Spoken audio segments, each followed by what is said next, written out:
अस्सलाम वालेकुम नाज़रीन, welcome back to our YouTube channel Roshni Noor. और नाज़रीन, आज के इस वीडियो में मैं आपके साथ ड्रामा सीरियल कभी मैं कभी तुम का एपिसोड 10 का रिव्यू करूंगी। और इसके साथ ही साथ मैं आपको बताऊंगी कि नेक्स्ट एपिसोड में क्या होने वाला है। एपिसोड 11 एंड 12 का प्रोमो भी शेयर करूंगी, लेकिन इससे पहले चैनल को सब्सक्राइब और वीडियो को लाइक करना बिल्कुल मत भूलिएगा।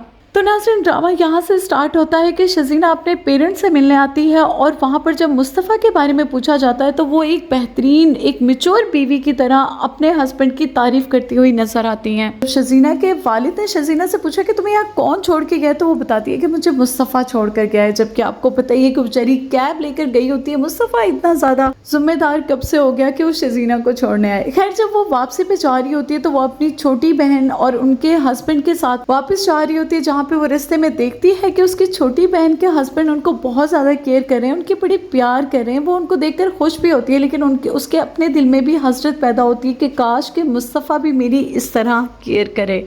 फिर उसके बाद शजीना घर ड्रॉप होती है तो उसके माइंड में यही बातें चल रही होती है। आखिर है तो एक लड़की ना, चाहे कितनी भी मैच्योर हो जाए, लेकिन उसके दिल में आती तो है ना ऐसी ख्वाहिशें। अगली सुबह शजीना के इन लॉज और उनकी सिस्टर इन लॉ एक शादी पे जाते हैं, जहाँ पर शजीना के ससुर इन लॉ उनको इंस्ट्रक्शन दे के जाते हैं कि आप अकेले घर में ना रहना, बल्कि मुस्तफ़ा को कॉल कर देना। बस ऐसे ही शाम हो जाती है और शाम होते के साथ काफी तेज बारिश स्टार्ट हो जाती है, जिसकी वजह से लाइट भी चली जाती है। लो जी, ये लाइट तो हमारी ड्रामों में भी नहीं रुकती। तो शजीना काफी अकेली हो रही होती है, तो वो क्या करती है कि बार बार मुस्तफ़ा को कॉल करती है, लेकिन मुस्तफ़ा है कि उसके तो कान पर जो तक नहीं रेंगती और वो इसी तरह अपनी गेमिंग में अपना टाइम वेस्ट कर रहा होता है और हेडफोन यूज़ कर रहा होता है, जिसकी वजह से उसको पता ही नहीं चलता कि शजीना उसको कॉल कर रही है।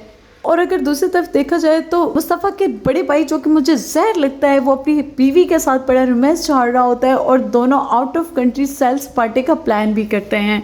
तो जब बारिश बंद हो जाती है तो मुस्तफ़ा घर आता है और मुस्तफ़ा देखता है कि शजीना एक कोने में सोफे पे लगी हुई, तो वो जाके उसको जगाने की कोशिश करता है, लेकिन आगे से शजीना मुस्तफ़ा के ज़मीर को जगा देती है। ना सिर्फ जगाती है बल्कि झंझोड़ के रख देती है। फिर वो हसरतें जो शजीना के दिल में उठ रही थी जब वो अपने बहन और बहनोई को देख रही थी, बस वो सारी की सारी गुस्से में लाकर अपने हस्बैंड के ऊपर दे मारती है। शजीना अपनी ख्वाहिशात का इजहार करने लगती है कि मैं भी चाहती हूँ कि मेरा हस्बैंड मेरी केयर करे, मैं भी चाहती हूँ कि मेरे हस्बैंड की सब रिस्पेक्ट करें, मैं भी चाहती हूँ कि मुझे आपकी झूठी तारीफें ना करनी पड़े। तो इन बातों का मुस्तफ़ा पर काफ़ी असर होता है, जो कि मुझे बहुत अच्छा लगा। ये ड्रामे में काफ़ी मज़ेदार सीन थे। तो उसके बाद मुस्तफ़ा सोच लेता है कि बस उसने अब रिस्पॉन्सिबिलिटीज़ के साथ अपनी लाइफ गुजारनी है और अपनी बीवी के सारे ख्वाब पूरे करने। वैसे तो लोग अपने माँ बाप के ख्वाब पूरे कर रहे होते हैं, लेकिन यहाँ पे मुस्तफ़ा अपनी बीवी के ख्वाब पूरे कर रहा है। और अपनी बीवी के ख्वाब पूरे करने के चक्कर में सुबह सुबह उठता है, शजीना को ऑफिस छोड़ता है, उसके बाद एक ऑनलाइन जॉब के लिए अप्लाई करता है, इंटरव्यू देता है और फाइनली उसकी जॉब भी हो जाती है।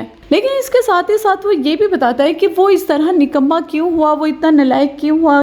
तो नाज़रीन, यहाँ पर मुस्तफ़ा की सारी बातें सुनकर मैंने यही कंक्लूजन किया कि हमारे पेरेंट्स ही हमें निकम्मा बनाते हैं, हमारे वालिदैन ही हमें ताने दे दे के निकम्मा बनाते हैं। खैर, जब शजीना अपने ससुर इन लॉ को मुस्तफ़ा की जॉब के बारे में बताता है तो वो बड़े ही तमस्खराना अंदाज में कहते हैं कि पोस्ट ग्रेजुएट इंसान को किसने जॉब दे दी। ले भाई, मुस्तफ़ा की यहाँ से ही निकल पड़ी। बस वहाँ से ड्रामा ख़त्म हो जाता है। अब नेक्स्ट एपिसोड में आप देखेंगे मुस्तफ़ा के जो वालिद है उनको अचानक से हार्ट अटैक आएगा, तो उनको हॉस्पिटल एडमिट करवा देंगे, लेकिन जो उनका दिल का वॉल है उसका बाईपास करने के लिए उनको 75 लाख की ज़रूरत होगी। मुस्तफ़ा की मदर अपने बड़े बेटे को कॉल करेगी, लेकिन वहाँ पर उनकी जल्लाद वाइफ अपने हस्बैंड से ये कहती हुई नजर आएगी कि हम जहाँ पे वेकेशन पे जा रहे हैं तो मैं चाहती हूँ कि मेरे और तुम्हारे सिवा वहाँ पर कोई ना हो और किसी की टेंशन ना हो। बस इसी चक्कर में क्या काम करेगी कि अपने हस्बैंड की कॉल खुद पिक कर लेगी। जो वो देखेगी कि उनकी मदर उनको कॉल करी तो वो जानबूझ के कॉल को ड्रॉप कर देगी ताकि वो दोबारा से हमें डिस्टर्ब ना कर सके।